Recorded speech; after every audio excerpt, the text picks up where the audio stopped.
इसी साल बाद पछताओगे अगर ये नहीं किया। राजेश यूसुफ़ साल का एक जवान लड़का था। उसके जीवन में सब कुछ सामान्य चल रहा था। घर, नौकरी, परिवार और दोस्तों का साथ। वह रोज़मर्रा की ज़िंदगी में इस कदर उलझा हुआ था कि शायद ही कभी उसने अपने भविष्य के बारे में गंभीरता से सोचा हो। वह बस एक ही सोच में रहता था कि अभी समय है, बाद में देख लेंगे। एक दिन वह अपने कॉलेज के पुराने दोस्त अमित से मिला। अमित एक सफल व्यवसायी बन चुका था और अपनी जिंदगी को पूरी तरह से अपने तरीके से जी रहा था। राजेश ने देखा कि अमित के चेहरे पर एक अनोखा संतोष और आत्मविश्वास था जो उसे कहीं और देखने को नहीं मिला। उसे अमित की जिंदगी में एक अलग ही चमक नजर आई। अमित के साथ बातचीत के दौरान राजेश ने उससे पूछा, तूने ये सब कैसे कर लिया? तेरे पास तो वही था जो मेरे पास था, फिर आज तू इतना सफल कैसे है? अमित मुस्कुराया और बोला, राजेश, फर्क इस बात का है कि मैंने समय को पहचाना।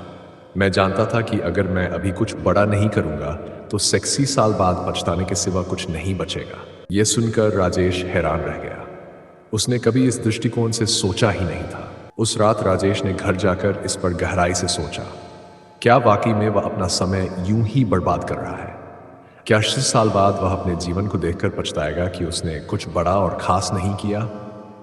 उसके मन में एक अजीब सी बेचैनी छा गई। उसने महसूस किया कि उसकी जिंदगी सिर्फ नौकरी करने और जिम्मेदारियों को निभाने तक सीमित हो गई थी। उसने कभी अपने सपनों के बारे में गंभीरता से नहीं सोचा था। वह बचपन में एक लेखक बनना चाहता था। उसे कहानियां लिखने का बेहद शौक था, लेकिन जैसे जैसे उम्र बढ़ी वह अपनी इस ख्वाहिश को भूल गया। समाज के दबाव और परिवार की उम्मीदों के चलते उसने एक स्थिर नौकरी को चुन लिया, जिससे वह खुद को सुरक्षित महसूस करता था। पर अब अमित की बातें उसके दिमाग में बार बार घूम रही थी। कुछ दिनों तक वह इसी उधेड़बुन में रहा कि आखिर उसे क्या करना चाहिए। एक दिन उसने फैसला किया कि वह अपने भीतर छिपे उस लेखक को जगाएगा। उसे इस बात का एहसास हो गया था कि अगर वह अभी अपनी ख्वाहिशों को नकारता रहा तो 60 साल बाद वह सिर्फ अफसोस करेगा कि उसने अपनी जिंदगी को सही तरीके से जिया ही नहीं। राजेश ने एक डायरी खरीदी और हर दिन उसमें अपने विचार और कहानियां लिखने लगा। शुरुआत में यह काम आसान नहीं था। उसे कई बार लगा कि शायद वह इस रास्ते पर सफल नहीं हो पाएगा, लेकिन उसने हार नहीं मानी। उसे पता था कि अगर वह इस समय अपने सपनों को नहीं जीता तो कभी भी नहीं जी पाएगा।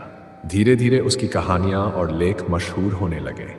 उसके लेखन की तारीफ होने लगी और लोग उसकी कहानियों को पढ़कर प्रेरित होने लगे।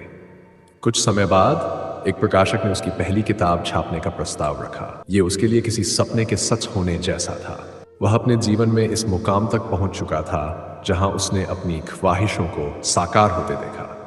राजेश का जीवन अब पहले से बहुत अलग था। उसकी नौकरी भी चल रही थी और वह अपने लेखन के शौक को भी पूरा कर रहा था। उसका आत्मविश्वास बढ़ गया था और वह हर दिन एक नई ऊर्जा के साथ जीता था।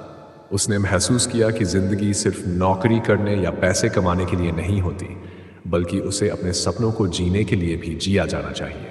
60 साल बीत गए। राजेश अब एक बुजुर्ग हो चुका था, लेकिन उसकी आंखों में चमक और चेहरे पर संतोष था। उसके पास कई किताबें, कहानियां और लेख थे जो उसने अपने जीवन के विभिन्न चरणों में लिखे थे। अब उसे इस बात का कोई पछतावा नहीं था कि उसने अपने जीवन में क्या किया और क्या नहीं। वह खुश था कि उसने सही समय पर अपने सपनों को जिया और उन्हें हकीकत में बदलने का साहस किया। कई बार राजेश को अपने पुराने दोस्त अमित की बातें याद आती थीं। अगर अभी नहीं किया तो 60 साल बाद पछताओगे। ये बात अब उसकी जिंदगी की सच्चाई बन चुकी थी।